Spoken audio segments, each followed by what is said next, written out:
অস্ট্রেলিয়ার জাতীয় পাখি ইমু। বর্তমানে খুলনার বাটিয়াঘায় বাণিজ্যিকভাবে এই পাখির চাষ শুরু হয়েছে। দক্ষিণাঞ্চলের লোনা ভূমিতে ইমু পাখির চাষ অনেকটা ঝুঁকিমুক্ত হওয়ায় এই অঞ্চলের চাষিরা আগ্রহ দেখাচ্ছেন। মাংসের চর্বির পরিমাণ কম থাকায় তুলনামূলকভাবে এ মাংসের চাহিদা বেশি। ফলে এই পাখি চাষে সব ধরনের সহযোগিতার আশ্বাস দিয়েছে উপজেলা প্রাণী সম্পদ অধিদপ্তর। খুলনা থেকে তরিকুল ইসলাম ডালিমের প্রতিবেদন, জানাবেন সুরাইয়া সীমা।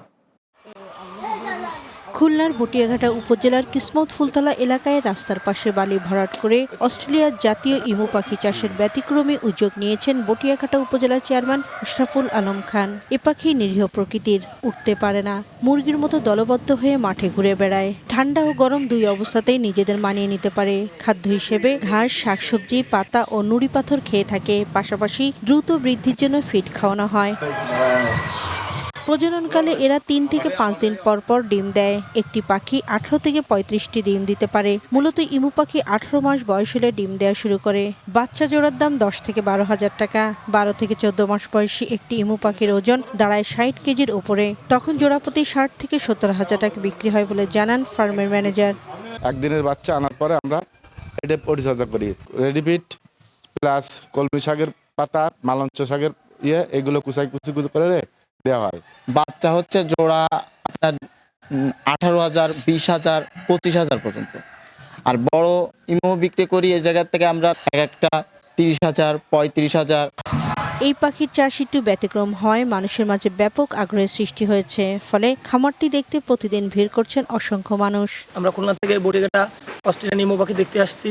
ইমু পাখি দেখতেও যেরকম সুন্দর এবং এটা খুব লাভজনক ব্যবসা, এটা দেখে আমরা খুব আনন্দিত হয়েছি এবং আমরাও এই ইমু পাখির চাষ করব।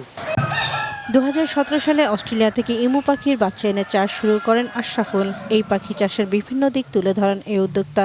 আমরা যে পর্যালোচনা করে দেখছি যে ইমু পাখির মাংস অনেক সুস্বাদু এবং ফ্যাট ফ্রি বলা যায়, অনলি 2% ফ্যাট। আমার মনে হয় এমন কোনো মাংস আমাদের দেশে নাই যে মাংস এত কম ফ্যাট। সব ধরনের সহায়তার আশ্বাস দিয়েছেন উপজেলার প্রাণী সম্পদ কর্মকর্তা। যদি কি ইমু পাখির চাষ করতে চায় এবং যারা অলরেডি করছেন তাদের যত ধরনের সহযোগিতা আমাদের পক্ষ থেকে দেওয়া সম্ভব, তার জন্য আমাদের প্রাণী সম্পদ দপ্তর বটিয়াঘাটা খুলনা সবসময় প্রস্তুত আছে। সরকারি সহায়তা পেলে আগামী দিনে ইমু পাখি চাষে নতুন নতুন উদ্যোক্তা সৃষ্টি হবে, যার মাধ্যমে স্বাবলম্বী হবে যুব সমাজ, কমে আসবে বেকারত্বের সংখ্যা, বলছেন সংশ্লিষ্টরা। Desk report, Bangla TV. আধুনিক প্রযুক্তির মাধ্যমে সিলেট অঞ্চলের কৃষি উন্নয়ন প্রকল্পের আওতায় হবিগঞ্জের বাহুবল উপজেলায় কৃষক প্রশিক্ষণ অনুষ্ঠিত হয়েছে।